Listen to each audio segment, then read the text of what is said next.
நம்மளுடைய கட்சி ஒன்றும் பண்ணையாறுகளுக்கான கட்சி கிடையாதுல்ல.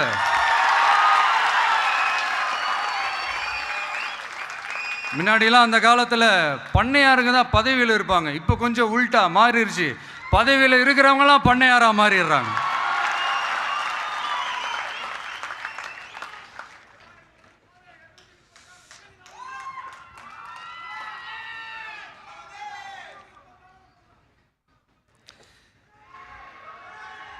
மக்களுடைய நலனை பற்றியோ, நாட்டோட நலனை பற்றியோ, வளர்ச்சிகளை பற்றியோ எதை பற்றியும் கவலைப்படாமல் பணம் பணம் பணம், எந்தெந்த வழிகளில் எந்தெந்த ரூட்லலாம்.